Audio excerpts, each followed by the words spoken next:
الحمد لله رب العالمين وصلى الله وسلم على نبينا محمد وعلى آله وصحبه أجمعين. أما بعد، أعوذ بالله من الشيطان الرجيم. بسم الله الرحمن الرحيم. إنا أنزلناه في ليلة القدر وما أدراك ما ليلة القدر ليلة القدر خير من 1000 شهر تنزل الملائكة والروح فيها بإذن ربهم من كل أمر سلام هي حتى مطلع الفجر. رب اشرح لي صدري ويسر لي أمري واحلل عقدة من لساني يفقهوا قولي. اللهم انفعنا بما علمتنا وعلمنا ما ينفعنا زدنا علما. محترم بھائیو، یہ رمضان کے 2/3 تقریباً ختم ہونے کو ہے اور کل مغرب کے بعد آخری عشرے کی ابتدا ہونے والی ہے. آخری 1/3 رمضان کا آ گیا اور یوں محسوس ہوتا ہے کہ گویا شروع ہوا اور 2/3 گزر گیا. شاید یہ چند دن یا چند گھڑیوں کی بات تھی کہ رمضان کا استقبال کر رہے تھے اور اب آخری عشرے کا استقبال کر رہے ہیں. اور اللہ جانے ہم میں سے کس نے آخری عشرے تک اب بھی پہنچنا ہے کہ نہیں پہنچنا. اللہ تعالیٰ ہماری عمر میں اتنی مہلت، عافیت، دین میں عافیت اور صحت کے ساتھ دے کہ ہم اس آخری عشرے کے فضائل کو بھی پا سکیں. یہ آخری عشرہ ہے جو جس کی راتیں سارے سال کی راتوں پر بھاری ہیں. جو واقعی جو نیکی میں دوڑا دھوپ کرنے والے لوگ ہیں ان کا موسم ہے. جو اللہ کے سچے عبادت گزار بندے ہیں ان کا یہ بازار ہے. وہ اللہ کے ساتھ اس میں بہت ہی نفع والی تجارت کرتے ہیں، سودا کرتے ہیں. اللہ تعالیٰ کو تھوڑا سا عمل اللہ تعالیٰ کے لیے پیش کرتے ہیں اور اللہ تعالیٰ ان کو بہت بڑا چڑھا کے اس کا اجر جو ہے وہ عطا فرماتے ہیں. جو اجتہاد کرنے والے، جو محنت کرنے والے ہیں ان کے لیے یہ سنہری موقع ہے. اس سے بہتر موقع شاید ہی کوئی اور سال کے دنوں میں ہو. سارے سال کی راتیں ایک طرف اور یہ آخری 10 یہ جو راتیں ہیں رمضان کی یہ ان پر بھاری ہیں. رسول کریم صلی اللہ علیہ وسلم کے بارے میں حضرت عائشہ رضی اللہ تعالیٰ عنہ فرماتی ہیں کہ كان يجتهد في رمضان ما لا يجتهد في غيره وكان يجتهد في العشر الأواخر منه ما لا يجتهد في غيره. کہ رسول کریم صلی اللہ علیہ وسلم رمضان میں اس قدر محنت کرتے تھے جو سارے سال میں نہیں کرتے تھے، اور رمضان کے آخری عشرے میں اتنی محنت کرتے، اتنا اجتہاد کرتے، محنت مشقت کرتے تھے جو کہ باقی رمضان میں بھی نہیں کرتے تھے. رسول کریم صلی اللہ علیہ وسلم کی جو محنت عام دنوں میں ہوتی تھی وہ بھی اس کی بھی ہم شاید طاقت نہیں رکھتے.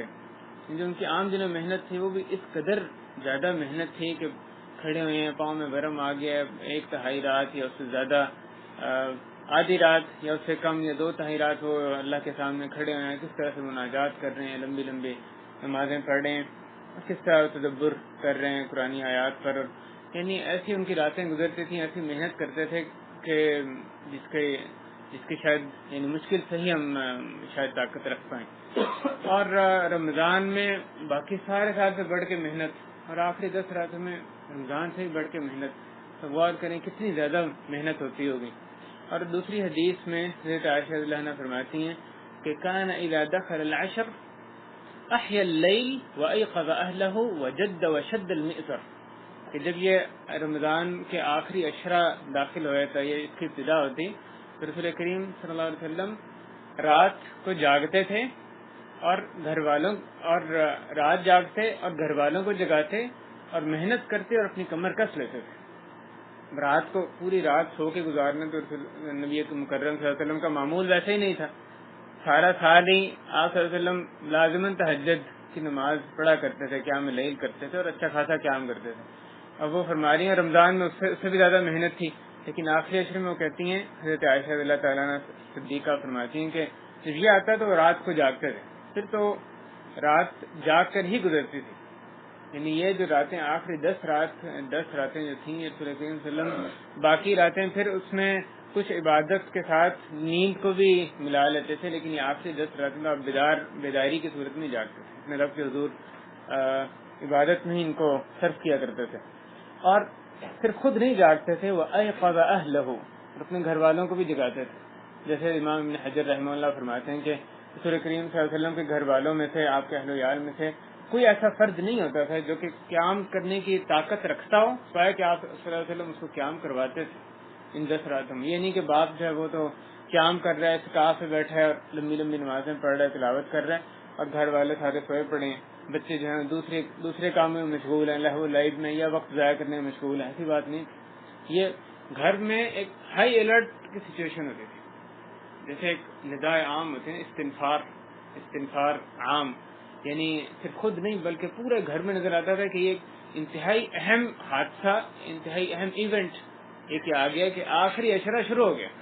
یہ ایک مسلمان گھرانے میں نظر آتا ہے کہ آخری عشرہ شروع ہو گیا. یہ باقی کسی اور دن کی مانند نہیں ہے. عشرہ، جس عشرے کی، جن راتوں کی اللہ نے تعظیم کی، یہ ہمارے ایمان کا تقاضا ہے کہ ہم بھی ان کی تعظیم کریں. یہ نہ ہو کہ اللہ کے یہاں جو چیز معظم ہے ہمارے یہاں معظم نہ ہو، یہ نہیں ہونا چاہیے. اللہ تعالیٰ نے جس چیز کی قدر و منزلت زیادہ کی، اسی چیز کی اللہ کے ہمارے یہاں بھی قدر و منزلت زیادہ ہونی چاہیے. یہ اللہ کے کرنے کے کام ہے. ربک یخلق ما یشاء و یختار، تمہارا رب جو چاہتا ہے پیدا کرتا ہے، جس چیز کو چاہتا ہے فضیلت بخشتا ہے.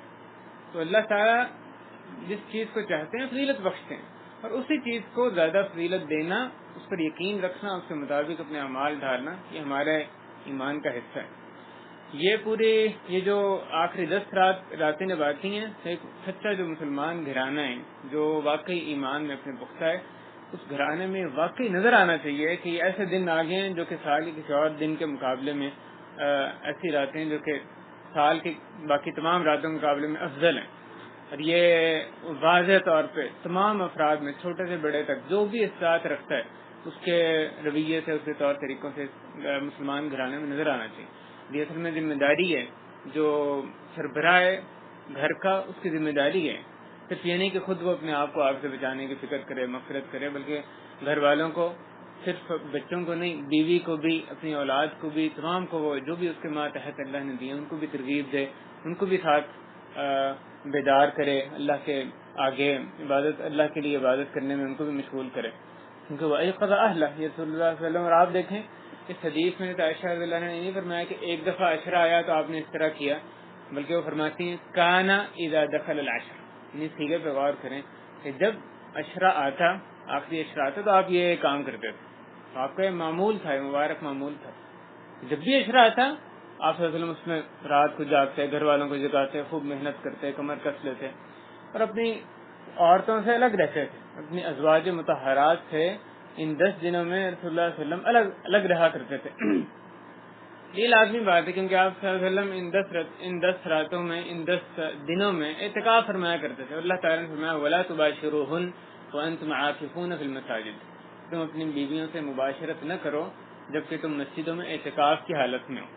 اس لیے صلی اللہ علیہ وسلم ان 10 راتوں میں عبادت میں اپنے آپ کو یکسو کرنے کے لیے اعتکاف میں بیٹھتے اور اپنی بیویوں سے الگ رہا کرتے تھے. اور جو یہ الفاظ ہیں وجد وشد المئزر کہ اپنی کمر کس لیتے، اس کا ایک معنی یہ بھی بیان کیا گیا کہ آپ یہ اپنی بیویوں سے جو کنارہ کش ہو جاتے تھے، یہ اس کی ایک تعبیر ہے. ان 10 راتوں کے اندر جو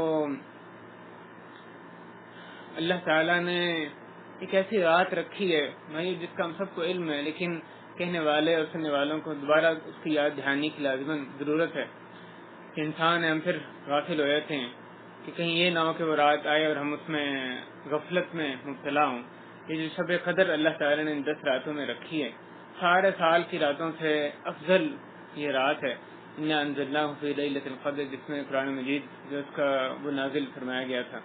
اللہ تعالیٰ نے سورہ دخان کی ابتدا میں فرمایا حامیم والکتاب المبین انا انزلناہ فی لیلۃ مبارکۃ انا کنا منذرین فیہا یفرق کل امر حکیم. حامیم، قسم ہے اس کتاب مبین کی کہ ہم نے یقیناً اس قرآن کو نازل کیا ایک مبارک رات میں، لیلۃ مبارکہ. اس رات کو اللہ تعالیٰ نے اس آیت میں سورہ دخان کی مبارک رات قرار دی، ایک مبارک رات میں نازل کیا. انا کنا منذرین، بے شک ہم ڈرانے والے تھے.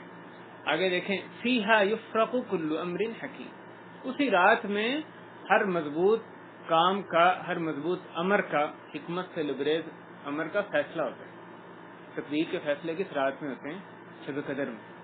انا انزلناہ فی لیلۃ القدر، جو اس کی تسمیہ، اس کے نام دینے کی وجہ ہے القدر، لیلۃ القدر، اس کی ایک وجہ یہ بھی ہے کہ اس میں تقدیر، قدر تقدیر سے نکلتے ہیں، جیسے ہم قضاء و قدر کا لفظ استعمال کرتے ہیں، اس میں تقدیر کے فیصلے ہوتے ہیں.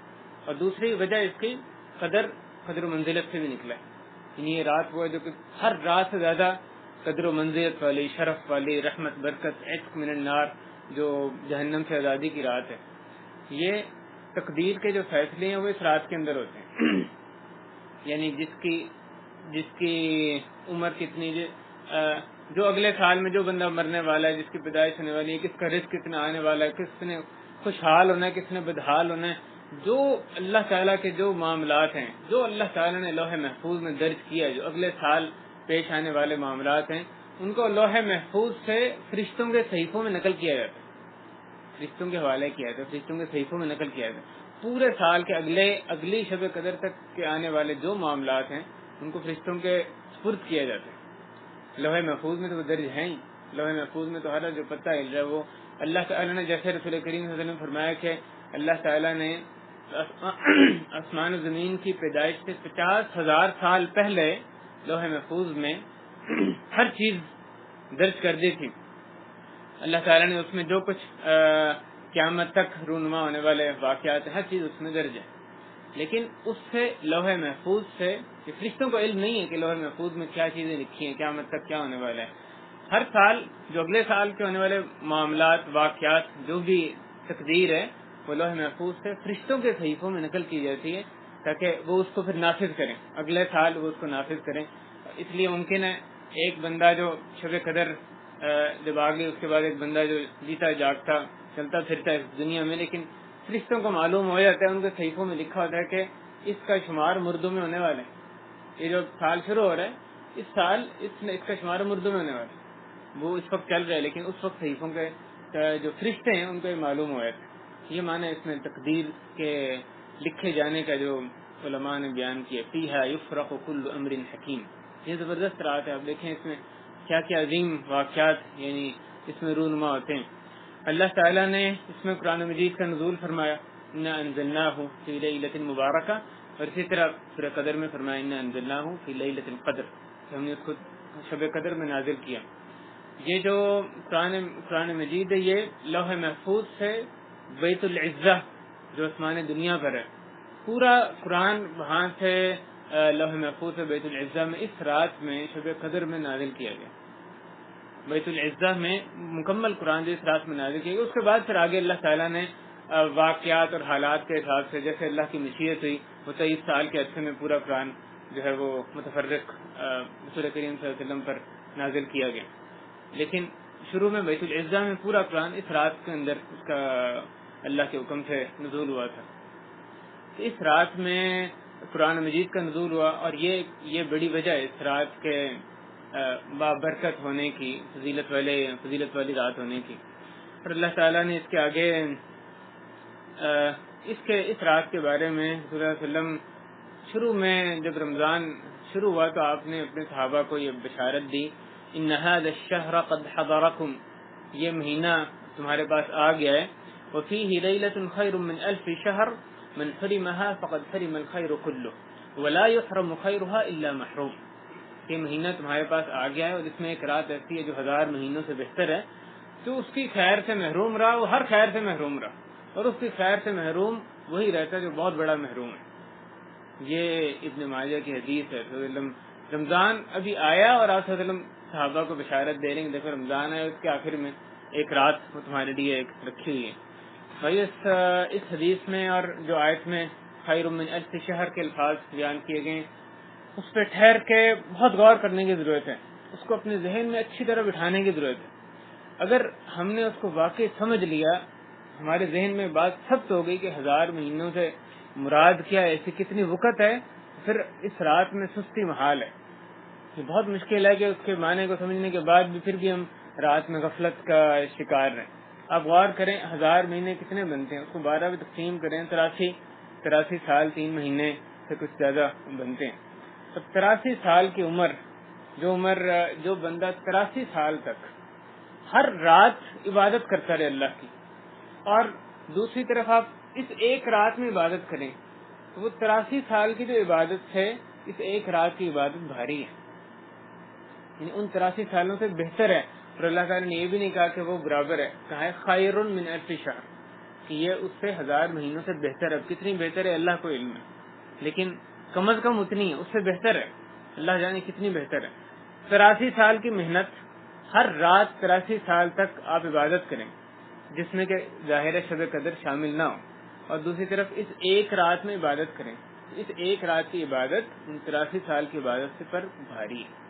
اور اگر آپ یہ اندازہ لگائیں کہ یہ ایک جو رات ہے اگر اس کو 12 گھنٹوں میں تقسیم کریں، یعنی اندازہ اس کے 12 گھنٹے کا اندازہ لگائیں، تو ہر جو گھنٹہ ہے وہ 7 سال بنتا ہے.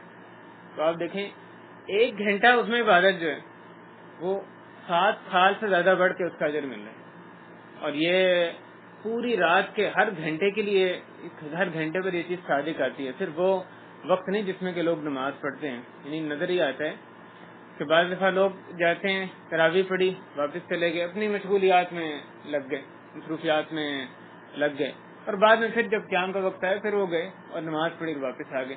نماز کے آگے پیچھے آپ کو کوئی معمولات میں فرق نظر نہیں آتا، حالانکہ اس رات کی ہر گھڑی اس خیر و برکت کی گھڑی ہے. ہر جو گھنٹہ ہے، اگر 12 گھنٹے لگائیں تو ہر گھنٹہ، ایک گھنٹے کی عبادت 7 سال سے بہتر. تو آپ نے اس میں سے جتنی دیر چھوڑ دی اتنے، دیکھیں کتنی بڑی محرومی آ رہی. یعنی رات میں آپ نے جتنا کیا اتنا اجر ٹھیک ہے، بہت بڑھ چڑھ کے مل گیا، جتنا چھوڑ دیا وہ بھی بہت بڑی محرومی. جتنا بھی آپ نے چھوڑا وہ یقیناً محرومی کا باعث ہے. آپ جب اس میں سستی ہو رہی ہو، آپ کہیں کہ اب ایک گھنٹہ ہم اس میں اور دنیاوی کاموں میں صرف کر لیتے ہیں جس سے مستغنی ہوا جا سکتا ہے، بے نیاز ہوا جا سکتا ہے، ضروری نہیں اس وقت کرنے کے کام، تو آپ کے اس کو ہم دوسرے کاموں میں صرف کر لیتے ہیں. سوچیں گے ایک گھنٹہ اگر آپ صرف کر رہے ہیں تو وہ آپ ایسے کہ 7 سال تک مسلسل عبادت اس کے ثواب سے آپ محروم ہو رہے ہیں.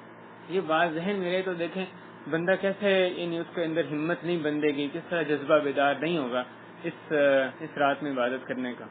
اور بھائیو یہ ایک سال صرف عبادت کی، 1 سال رات نہیں آتی. آپ غور کریں ہماری عمر میں کتنی مرتبہ رمضان آتا ہے، اور اللہ تعالیٰ نے ہر سال جو رمضان میں یہ رات رکھی ہے، بندہ ہر سال اس کے پاس یہ موقع آتا ہے کہ وہ 83 سال کی عبادت جو ہے وہ اس ایک رات میں اس کا اجر کما سکتا ہے. 83 سال سے زیادہ اجر اس ایک رات میں کما سکتا ہے. جتنے سال ہیں اتنے زیادہ 83 سال آپ کرتے ہیں. لیکن کتنا اللہ کا بڑا فضل ہے، یہ تو امت کی خصوصیت ہے. اللہ تعالیٰ نے، جیسے علماء نے فرمایا کہ اس سے پہلے کسی امت کو شب قدر اللہ تعالیٰ نے اس کے لیے یہ مقرر نہیں فرمائے. اس امت کے بارے میں جب اللہ کو یہ علم تھا کہ ان کی عمریں چھوٹی ہیں، پچھلے لوگوں کی عمریں لمبی لمبی ہوا کرتی تھیں، تو اللہ تعالیٰ نے ان کو ایسے موقع عطا کیے ہیں کہ وہ اپنی چھوٹی عمر میں جو گزرے ہوئے لوگ ہیں ان کی لمبی لمبی عمر سے کہیں زیادہ نیکیاں سمیٹ سکتے ہیں. وہ کتنی اس کی عمر ہوگی. آپ ہر سال 83 سال کی عبادت اگر ایک رات میں سمیٹیں گے تو آپ اس کے جو گزرے ہوئے لوگ ہیں ان سے کہیں آگے بڑھ جائیں گے. حالانکہ ہم عمر چھوٹی ہے لیکن اجر و ثواب میں ہم کہیں آگے نکل سکتے ہیں اپنے گزرے ہوئے لوگ جو پچھلی امتیں ان کے مقابلے میں. اللہ تعالیٰ ہمیں اس رات میں کسی بھی قسم کی سستی غفلت سے ہمیں بچائی رکھے. وہ آدمی انتہائی خوش نصیب ہے جس نے اس شب قدر کو پا لیا، اس میں صحیح محنت کی، اللہ تعالیٰ سے خیر اور فضل اس کی رحمت کا سوال کیا، خوب اس طرح سے اس رات کو گزارا جس طرح سے کہ اللہ کو مطلوب ہے. اور سلف صالحین اس رات میں کثرت سے دعا کرنے کو پسند فرمایا کرتے تھے، خوب دعائیں کرتے تھے. جیسے کہ امام شافعی رحمہ اللہ فرماتے ہیں کہ بلکہ وہ تو یہ فرماتے ہیں کہ میں یہ پسند کرتا ہوں کہ بندہ شب قدر کا جو دن ہے اس میں بھی محنت کرے جس طرح کہ اس کی رات میں محنت کرتا ہے. اس رات میں جو ہمیں دعائیں کرنی جو ہمیں سکھائی گئی ہیں، وہ آپ جو خیر کی بات آپ نے مانگنی ہے وہ اللہ سے سوال کریں. اللہ سے جس چیز کی پناہ میں آنا چاہتے ہیں، جو حاجت ہے اللہ کے سامنے، اللہ کے دربار میں رکھیں. یعنی کوئی دین دنیا کی بلائی ایسی نہیں جو کہ اللہ کے سامنے اس کے لیے ہاتھ نہیں اٹھائے جاتے، تو اللہ تعالیٰ ہاتھ خالی واپس نہیں لوٹاتے ہیں۔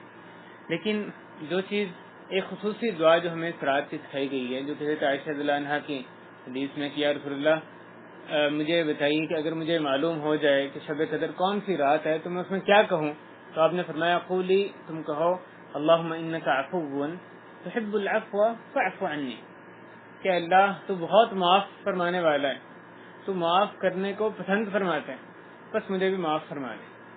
اللہم انک عفو، عفو جو ہے مبالغت کا صیغہ ہے، بہت معاف فرمانے والے، تحب العفو، عفو درگزر کو معاف کرنے کو اللہ تو پسند کرتا ہے، اللہ تعالیٰ اس کو پسند کرتا ہے کہ اپنے بندوں کو بخشے، ان کو معاف کرے، توبہ ان کی قبول کرے۔ فاعف عنی، بس اس کے صدقے میں مجھے بھی معاف فرما دے، میری بھی مغفرت فرما دے۔ سب سے بڑھ کے بھائیو یہ چیز ہم نے اللہ سے مانگنی ہے، اپنی مغفرت ہے، اپنے گناہوں کی معافی کروانی۔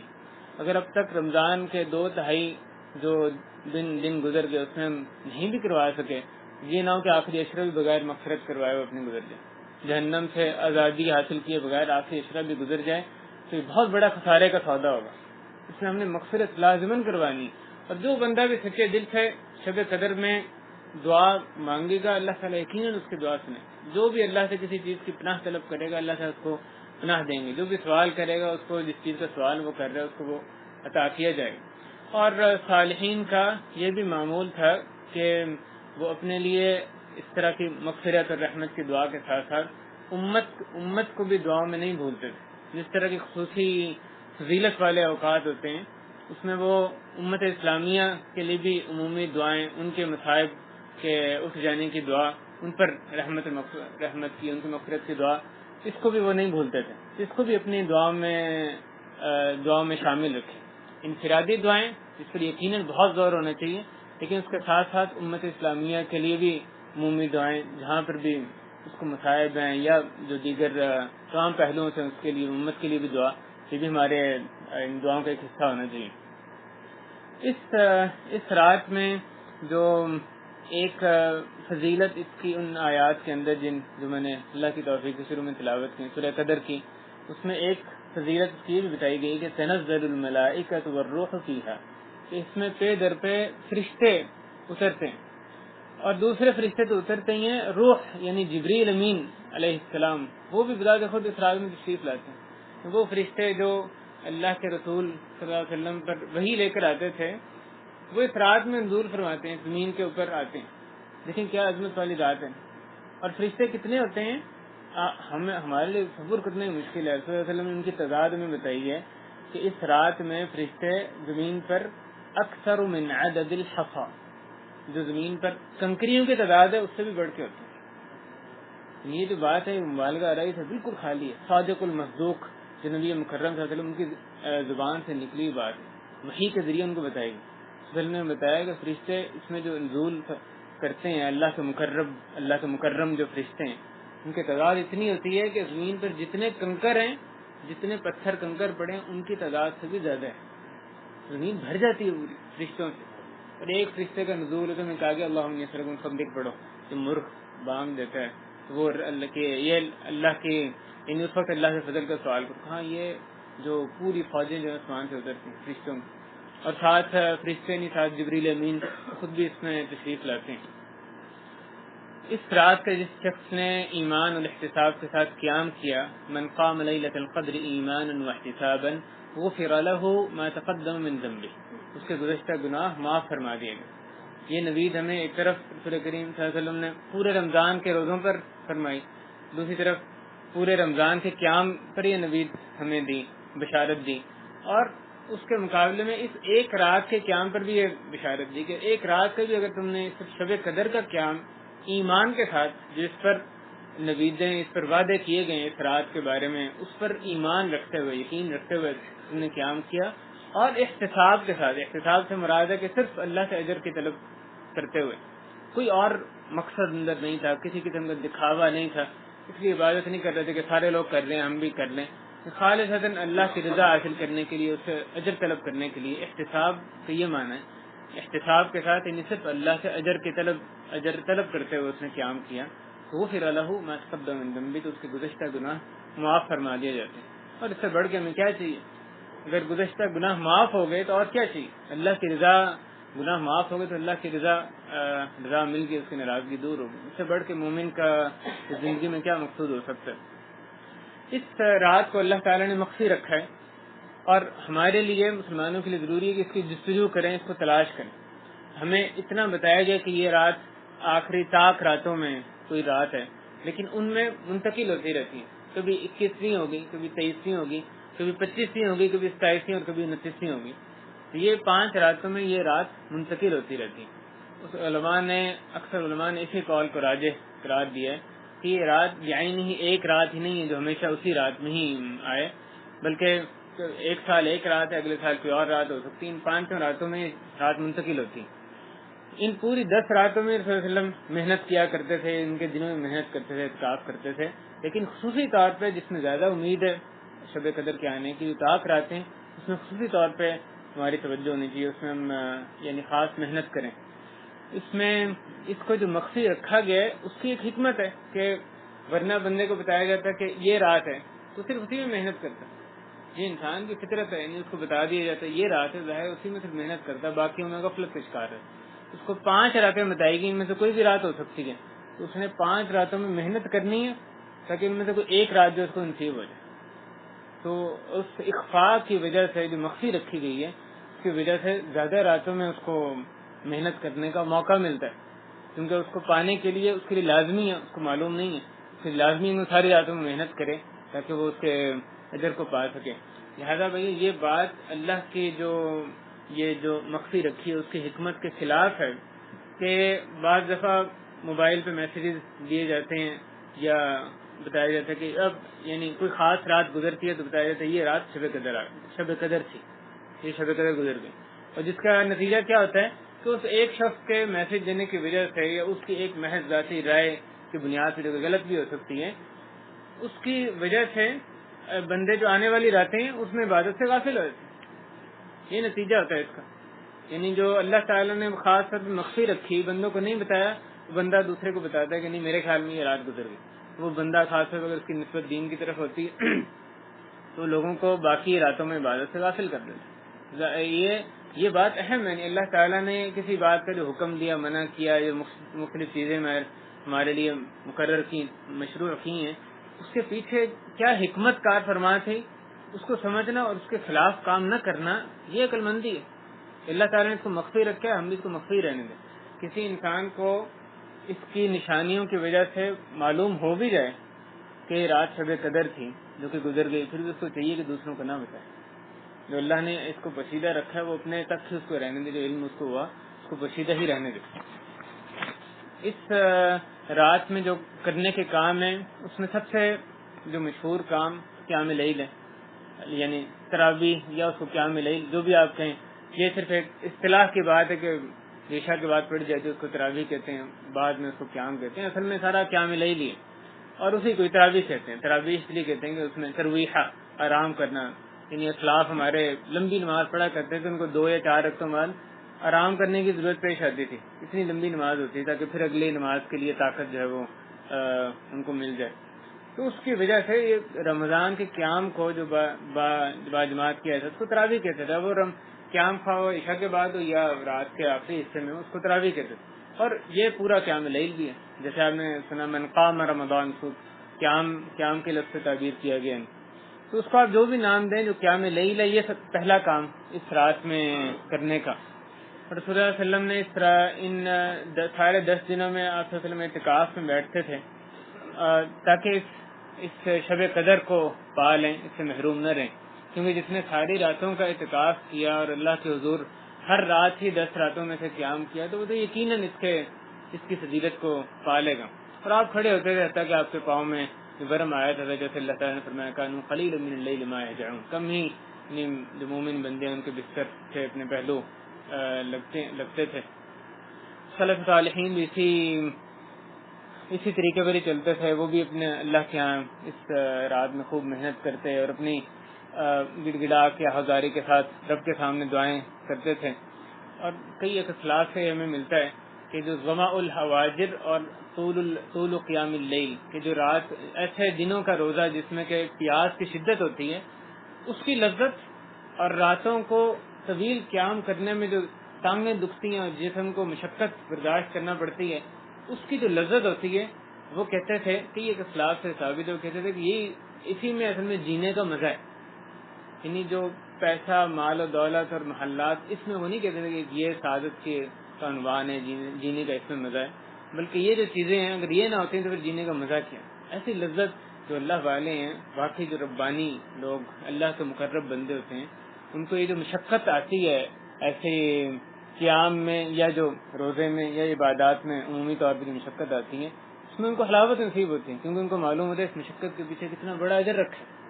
وہ جو وقتی مشقت ہے اس کو بڑی خوشی کے ساتھ وہ برداشت کرتے ہیں، بلکہ اس کی حلاوت کو محسوس کرتے ہیں. تو اللہ تعالیٰ میں بھی انہیں مقرب بندوں میں سے بنائے.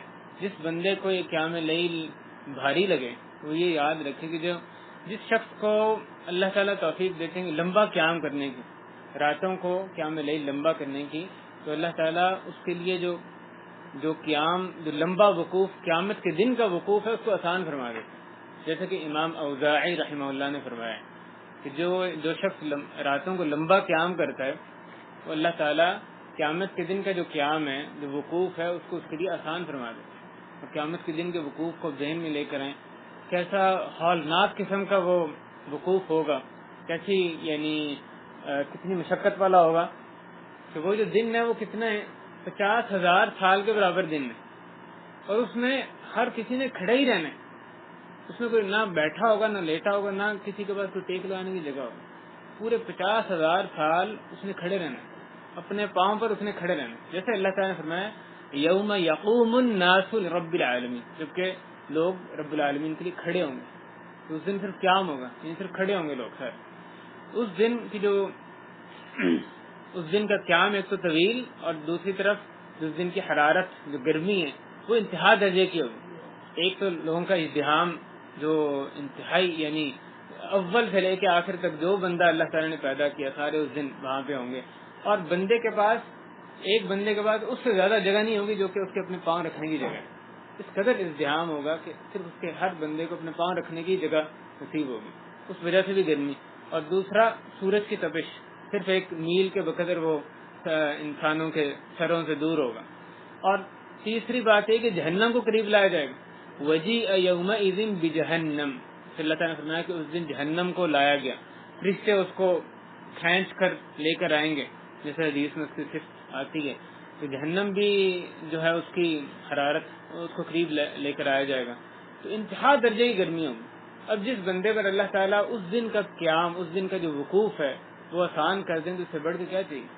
اس دن کے قیام میں جو ہلکی، یعنی اس دن کو ہلکا کرنا ہے، اس کی ایک سبب راتوں کو لمبا قیام کرنا بھی. اور حدیث میں ایک بشارت ہمیں یہ دی گئی، بشر المشائین فی الظلم الی المساجد بالنور التام یوم القیامہ، کہ ظلمتوں میں، تاریکیوں میں مسجدوں کی طرف چل کے جانے والوں کو مکمل نور کی قیامت کے دن بشارت دے دو. قیامت کے دن مکمل نور کی بشارت دے دو. اس میں بے شک جو عشاء کی رات ہے اور عشاء کی نماز ہے اور فجر کی نماز، وہ اس میں داخل ہیں، وہ سارا سال داخل ہیں. لیکن اس کے اندر جیسے علماء نے فرمایا کہ تراویح کی نماز سے جو بندہ چل کے جاتا ہے وہ بھی اس کے اندر شامل ہے. تراویح یا قیام لیل کے لیے چل کے جاتا ہے وہ بھی تاریکی میں ہی چل کے جانا ہے، وہ بھی حدیث کے اندر شامل ہے، جس کے نوید ہمیں دی گئی کہ قیامت کے دن مکمل نور کی ان کو بشارت دے دو. قیام لیل میں اگر ہم سلف صالحین کے معمولات دیکھیں تو عجیب معمولات نظر آتے ہیں. 1-2 مثالوں پر ہی ہم اتفاق کرتے ہیں. منصور ابن المعتمر رحمہ اللہ جو نہایت عبادت گزار شخص تھے، ان کے پڑوسی کی بچی نے اپنے ابا جان سے سوال کیا کہ ابا جان، وہ جو ہمارے پڑوسی کے جو منصور کے گھر کے اوپر ایک لکڑی نصب تھی وہ کدھر گئی؟ تو انہوں نے کہا بیٹی وہ لکڑی نہیں تھی، وہ منصور اپنی گھر کی سطح پر رات کو قیام کیا کرتے تھے. وہ ایسا طویل قیام ہوتا تھا اور ایسے خشوع کے ساتھ وہ بچی جو تھی وہ سمجھ رہی تھی. جب ان کی وفات ہو گئی منصور ابن معتمر رحمہ اللہ کی، تو بچی سمجھی کہ وہ لکڑی جو ہے وہاں سے غائب ہو گئی، کیونکہ وہ رات کی تاریکی میں نظر نہیں آتا تھا کون سی بندہ یعنی کھڑا ہوا کہ کوئی اور چیز وہاں پہ نصب ہے. اور اس قسم کے کوئی بندہ جو ہے وہ اپنے جب اس کو رات کو اونگ آنے لگتی تو اپنے سر کو جھٹکا دے دیتا کہ اس سے اونگ چلی جائے. کسی کو جب کہا جاتا لمبا قیام کرنے کی وجہ سے کہ اپنے اوپر یعنی اپنے اوپر نرمی کرو. تو وہ کہتا ہے کہ نہیں قیامت کل کھڑی ہونے والی ہے, قیامت کل کھڑی ہونے والی ہے. اس کو یاد کر کے اپنے آپ کو ہمت دلاتے کہ یہ آرام طلبی کا وقت نہیں ہے. کوئی اگر حراست کی ذمہ داری کسی کو سونپی جاتی کہ سارے ساتھی اس کے سو گئے ہیں لیکن رات کو اس نے چوکی داری کرنی ہے, تو اس چوکی داری کرنے کے لیے بھی وہ نماز کا انتخاب کرتا اور قیام اللیل یعنی نماز شروع کر دیتا, اس صورت میں چوکی داری کرتا. اس طرح سے ایک نہیں کتنی ہی مثالیں اور یعنی ہزاروں مثالیں آپ کو سلاف میں اس طرح کی نظر آتی ہیں. اس رات میں جو قرآن پڑھا جائے اس پر بھی جیسے پہلے بھی ذکر ہوا, اس پہ بھی تدبر کرنے کی ضرورت ہے. اسلاف کا یہ طریقہ تھا کہ وہ قرآن کو صرف پڑھتے نہیں تھے, صرف ان کو زیادہ سے زیادہ پڑھنے کی ہی یعنی جستجو نہیں ہوتی تھی, بلکہ ساتھ اس پر غور و فکر کرنے کی, تدبر کرنے کی بھی ان کو جستجو ہوتی تھی. اور قرآن پہ آپ غور و فکر شروع کریں تو آپ کو ایسے ایسے اندر سے موتی ملیں گے, ایسی چیزیں ملیں گی, حلاوت نصیب ہوگی جو کہ وہی اس کو یعنی محسوس کر سکتا ہے جس نے کہ اس کا تجربہ کیا ہو, کیونکہ ناقابل بیان اس میں سے جو لذت حاصل ہوتی ہے جب قرآن پہ غور و فکر کیا ہے, تو کس طرح سے اس کے ذریعے سے ایمان جو ہے انسان کا بڑھتا ہے, اللہ سے تعلق مضبوط ہوتا ہے. اس عشرے میں جو ایک بہت بڑی عبادت کرنے کی ہے وہ اعتکاف کی عبادت ہے. جیسے پہلے ذکر ہوا رسول اللہ علیہ وسلم اس سارے عشرے میں اعتکاف فرمایا کرتے تھے, اور یہ حضرت عائشہ رضی اللہ عنہا نے یہ بیان کیا کہ آپ صلی اللہ علیہ وسلم آخری عشرے میں اعتکاف فرماتے تھے حتیٰ کہ اللہ تعالیٰ نے آپ کو قبض کر دیا, آپ کو یعنی موت دے دی. آخری وقت تک آپ کا یہ معمول تھا کہ آپ اس عشرے میں اعتکاف فرماتے تھے. اس عشرے میں جو ہم لوگ ہیں, میں اور آپ, ہمیں بھی چاہیے کہ ہم اس اعتکاف کی سنت کا احیاء کریں. ایک ایسی سنت جس پہ کہ لوگ بہت یعنی بڑی تعداد میں اس کو چھوڑ بیٹھے ہیں, اس کا احیاء کرنا چاہیے. اپنے لیے بھی ہمارے لیے بہت ہی مددگار ہے, اور ساتھ ساتھ جو دوسرے لوگ ہیں ان کے لیے بھی ایک سنت کا جو جس کا بہت عام رواج نہ ہو اس پہ آپ عمل کریں, تو جو آپ کے پیچھے لگ کے اس سنت پہ عمل کرے گا اس کا اجر بھی ساتھ ساتھ آپ کو ملے گا. تو انسان کا اپنا تزکیہ نفس کرنے میں, اپنے نفس کو پاکیزہ کرنے میں اس کے جو یہ بے مثال عبادت ہے اعتکاف کی جیسی, اور کوئی اس جیسی کوئی اور عبادت نہیں ہے. کسی بھی مسجد میں اعتکاف کیا جا سکتا ہے, جیسے اللہ تعالیٰ نے کہا ہے وَأَنْتُمْ عَاكِفُونَ فِي الْمَسَاجِدِ, جبکہ تم مسجدوں میں اعتکاف پہ بیٹھے ہو. کسی مسجد میں بھی اعتکاف کیا جا سکتا ہے جس میں کہ 5 وقت کی نمازیں ہوتی ہیں. بعض علماء نے شرط لگائی کہ جہاں جمعے کی نماز بھی ہوتی ہے تاکہ وہاں سے بندے کو جمعے کے لیے نکلنا نہ پڑے. تو اس میں کس قسم کی عبادات سے انسان جو ہے وہ نمازوں کے لیے ظاہر خود ہی سے وہ جلدی جاتا ہے, کثرت سے تلاوت کرتا ہے, کیسے استغفار کرتا ہے. اس اعتکاف کے دوران اور اس آخری عشرے میں ایک جو اہم چیز جس سے کہ بعض غفلت برتی جاتی ہے, یہ نماز پڑھنا یہ بے شک بہت اہم ہے, تلاوت کرنا بے شک انتہائی اہم ہے, لیکن اس کے ساتھ ساتھ جو دلی عبادات ہیں, جو دل کے اعمال ہیں, یہ انتہائی اہم ہیں, جن سے غفلت یعنی بہت خطرناک ہو سکتی. اپنا اس کے ساتھ ساتھ ہم یہ باقی کام کریں. اس کے علاوہ ایک بات تو تدبر کرنا, غور و فکر کرنا, جو آیات یعنی پڑھی جائیں ان پہ غور و فکر کرنا, ان کے معنی کو سمجھنا, اور دوسرا اپنا محاسبہ نفس کرنا. صرف استغفار کرنا زبان سے نہ ہو, توبہ کرنا اس طرح سے ہو کہ واقعی ہم اپنے آپ بیٹھ کر سوچیں ہم نے کیا کیا گناہ کیے ہیں, تاکہ اس پر اللہ سے کہ حضور ہم اس کے سامنے توبہ کریں. اور یہ بھی کہ ہم نے کیا کیا اچھے کام کیے جس میں کوتاہی رہ گئی تھی, اللہ سے ان کی قبولیت کی ہم دعا کریں. اور آپ سوچنے لگیں گے تو ایسے ایسے گناہوں کی لمبی فہرست آپ کے سامنے آئے گی کہ جس کا شمار ہی نہیں ہے. ہمیں جو اپنے گناہ نظر نہیں آتے وہ دلوں کی سختی کی علامت ہوتی ہے. ہمیں اپنا بڑا پاک صاف اپنا آپ نظر آتا ہے. صحابہ کرام کو تو بہت اپنے گناہ نظر آتے تھے, وہ اتنی کثرت سے استغفار کرتے تھے, لیکن ہم جو ہے ہمیں کبھی نفاق کا اپنے میں خدشہ نہیں ہوتا کہ ہم بھی کہیں منافقت ہمارے اندر پیدا ہو سکتی ہے, ہم نے بھی اپنے آپ پہ بہت ظلم کیا, اس کا ہمیں کبھی یعنی اندر سے ہم اس بات کو محسوس نہیں کرتے. ہم بھی بڑے گناہ گار بندے ہیں. واقعی سچے دل سے اپنا محاسبہ کریں, کڑے طریقے سے محاسبہ کریں. یہ اعتکاف اس کے لیے ایک سنہری موقع ہوتا ہے. بندہ خلوت میں جبکہ اس کے سامنے کوئی اور چیز نہ ہو, کوئی اور انٹریکشن اس کو نہ ہو, تو خلوت میں وہ خود اپنا محاسبہ خود اپنے اور اپنے رب کے درمیان جو ہے وہ کرتا ہے. اپنے ماضی پر نظر دوڑاتا ہے, کہاں پہ جس چیز پہ بھی نظر دوڑاتا ہے کہ کیا وہ کر سکتا تھا جو اس نے نہیں کیا, صرف یہ نہیں کہ اس نے کیا گناہ کے کام کیے ہیں، کہ اس کے ساتھ ساتھ یہ بھی کہ کیا وہ اچھائی کے کام کر سکتا تھا جن موقعوں کو اس نے ضائع کر دیا، ان پر بھی افسوس کرتا ہے، ان پر بھی وہ استغفار کرتا ہے. بھائی اعتکاف سارے 10 دن نہیں کر سکتے تو اگر کوئی اس میں کے لیے چھٹی لے سکتا ہے، کوئی چاہے وہ 1 دن بھی چھٹی کیوں نہ ہو، یعنی تھوڑے وقت کے لیے اعتکاف کر سکتے وہ بھی کریں. جیسے علماء نے اس کی جو کم از کم مقدار ہے، مختلف علماء کی رائے ہیں، مثلا بعض نے 1 دن رات، بعض نے 1 رات صرف یعنی مغرب سے فجر تک اس کی مقدار مقرر کی ہے. بعض نے کہا کہ یہ بھی کوئی شرط نہیں ہے کہ 1 رات بھی پوری ہو. مثلا اگر انسان عشاء میں جاتا ہے اور پھر سحری کے وقت وہاں سے نکلتا ہے تو ایک معتدی حصہ جو اچھا وقت ہے وہ مسجد میں گزار رہا ہے تو اس میں بھی وہ اعتکاف کی نیت کر سکتا ہے. کچھ لمبی گھڑیاں مسجد میں گزارنے کیوں تجربہ نہ کیا جائے؟ تجربہ کر کے دیکھیں. ضروری نہیں آپ 10 دن کا اعتکاف نہ کر سکیں تو پھر 0 دن کا کریں، کچھ نہ کچھ اعتکاف کریں. اس میں جتنا بھی اعتکاف کریں اس کا فائدہ ہی، جو جتنا کر سکے. ویکینڈ پہ صرف اعتکاف کر سکتے ہیں وہ بدھ کو چلے جائیں، ہفتے کی صبح واپس آئیں، جیسے میسر ہوئیں. یہ ضروری ہے کہ ہم اپنے جو جاب کی جو ذمہ داری ہیں اس سے ہم غافل نہ ہوں، یا جو اہل و عیال کے اللہ نے ذمہ داری ڈالی ہے یہ نہ ہو کہ ہم اعتکاف میں بیٹھے ہوں، پیچھے ان کو کوئی پوچھنے والا نہ ہو، وہ پیچھے سے یعنی ضائع ہو رہے ہوں، یا غلط ان کا کوئی رکھوالی کرنے والا نہ ہو، یا اس طرح جو انسان کی اللہ نے ان پر جو واجبات فرائض عائد کی ہیں اس میں کوتاہی نہ ہو. لیکن اس کے ایسے ہمارے ہم میں سے بہت لوگ ہیں جو ان سب چیزوں کو مینج کر کے بھی اعتکاف میں کے لیے وقت نکال سکتے ہیں، اس میں بیٹھ سکتے ہیں. بھائی کوشش کریں اس سنت کا کو احیاء کرنے کی کوشش کریں، جو جتنا اعتکاف کر سکے اس میں اعتکاف کریں، اس کی نیت کر کے مسجد میں جائیں. اور پھر یہ اعتکاف میں جائیں تو ساتھ ساتھ جو باہر کی چیزیں وہ اندر نہ لے جائیں. دنیاوی چیزیں، لیپ ٹاپ ہے یا موبائل فون، اس کو آن کر کے جیسے ہم باہر مصروف ہیں ویسے ہی اندر ویسے بندہ کوئی نہیں پاس بیٹھا، لیکن ان آلات کے ذریعے سے ہم دنیا سے یعنی ربط میں، یہ نہیں کام ہونا چاہیے. جو اعتکاف ہے واقعی خلوت کا وقت ہونا چاہیے. ایسا رفیق آپ کے ساتھ ہو، ساتھی ساتھ جو نیکی کے کاموں میں آپ کی مدد کرے وہ ٹھیک ہے. اس لیے نہیں وہ ساتھ ہو کہ باتیں کر کے وقت کاٹے، کسی طرح وقت گزر جائے، اکیلے گزر نہیں رہا، بلکہ نیکی کے کاموں میں 1 بندے کے بجائے 2 بندے اکٹھے بیٹھے ہوں تو انسان کی ہمت زیادہ بنتی ہے، یعنی اس کو اکتاہٹ محسوس نہیں ہوتی. ایسا بندہ ساتھ ہو بہت اچھا ہے. ساتھ کوئی ایسی کتاب لے جائیں جو کہ یعنی مصحف کی کوئی آسان تفسیر ہے، اس کو ساتھ لے جائیں کہ جب آپ نے تلاوت کے ساتھ اس کے ترجمے کو پڑھیں، اس پر غور و فکر کرنا تبھی ممکن ہے کہ آپ اس کو ترجمہ آپ اس کا پڑھ رہے ہوں گے.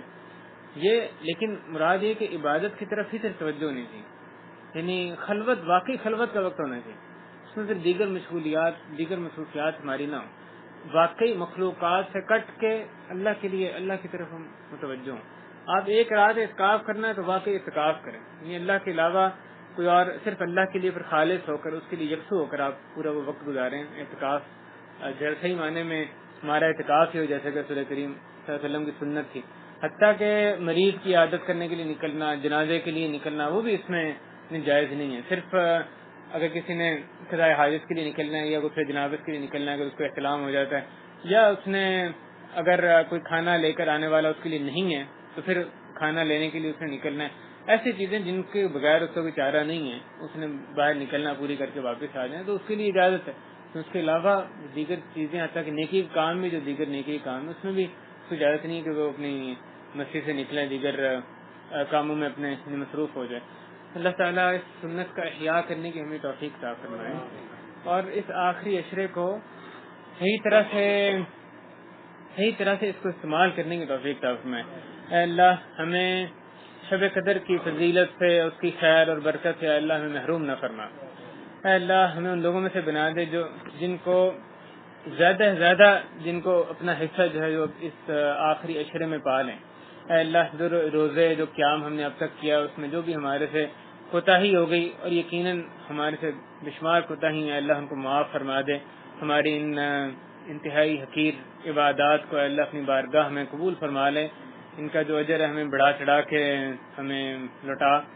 اے اللہ جو آنے والے دن ہے اس میں روزے ہوں یا اس میں تلاوت ہے، اس میں جو بھی عبادات ہیں ان کو اس طرح سے بجا لانے کی، اس طرح سے کرنے کی توفیق عطا فرما جس طرح کی تیری منشا ہے، جس سے کہ تو راضی ہے. اے اللہ اس میں خوب محنت کرنے کی ہمیں توفیق عطا فرما. اے اللہ جس طرح نبی کریم صلی اللہ علیہ وسلم کی سنت ہے ان راتوں کو گزارنا، ان دنوں کو گزارنا، اس طرح سے ہی ہمیں بھی ان دنوں کو گزارنے کی توفیق عطا فرما. اے اللہ ہمارے یہاں بیٹھنا مبارک فرما، اپنی بارگاہ میں قبول فرما لے. اے اللہ ہمارے تمام چھوٹے بڑے گناہ اے اللہ معاف فرما دے. اے اللہ ہم میں سے جو بھی اس پر بھی قرض ہے اس کے لیے قرض کی ادائیگی آسان فرما دے. اے اللہ جو بھی ہماری مشکلات ہیں ان کو آسان فرما دے. جو بھی ہماری حاجات ہیں ضروریات ہیں اے اللہ ان میں سے جو بھی جائز حاجات ہیں جس میں تیری رضا شامل ہے اللہ ہم کو پورا فرما دے. اے اللہ ہمارے جو بھی احباب وفات پا گئے اے اللہ ان کی قبروں کو منور فرما، ان کی قبروں کو جنت کے باغیچے بنا. اے اللہ ان کا حساب کتاب آسان فرما، ہمارے حال پر بھی رحم فرما جب ہم بھی اپنی قبر کی طرف اے اللہ چلے جائیں. قیامت کی ہولناکیوں سے ہمیں قیامت کی ہولناکیاں ہمارے پر آسان فرما دے. قیامت کے دن اپنی خصوصی سائے میں ہمیں جگہ عطا فرما دے. اے اللہ جامع امت اسلامیہ پر ظلم و ستم ہو رہا ہے اے اللہ مظلوموں کی مدد فرما. اے اللہ ان کو نصرت فرما. جہاں بھی تیری راہ میں صحیح معنی میں جہاد ہو رہا ہے اے اللہ مجاہدین کی تائید فرما، ان کے نشانوں کو درست فرما، ان کو اپنے دشمنوں پر فتح و نصرت عطا فرما. اے اللہ جن لوگوں نے بھی اس مجلس کا یہاں پر جس درس کا انتظام کیا اس میں حصہ لیا، اللہ یہاں ان کے لیے اس مجلس کو خیر و برکت کا باعث بنا. ان کے رزق میں، ان کے اہل و عیال میں، ان کے کاموں میں اس کی وجہ سے برکت فرما دیں. اے اللہ کہنے والے سننے والوں کے اے اللہ ہمارے تمام جو گناہ ہیں اللہ ان کو معاف فرما. ہماری عبادات میں جو بھی ریاکاری نمود و نمائش شامل ہو جائے اللہ اس کو معاف فرما دے، اپنے لیے ہماری عبادات کو خالص فرما دے. وصلی اللہ وسلم علی نبینا محمد وعلی آلہ وصحبہ اجمعین. الحمد للہ رب العالمین. الحمد للہ رب العالمین. صلی اللہ وسلم علی نبینا محمد وعلی آلہ وصحبہ اجمعین.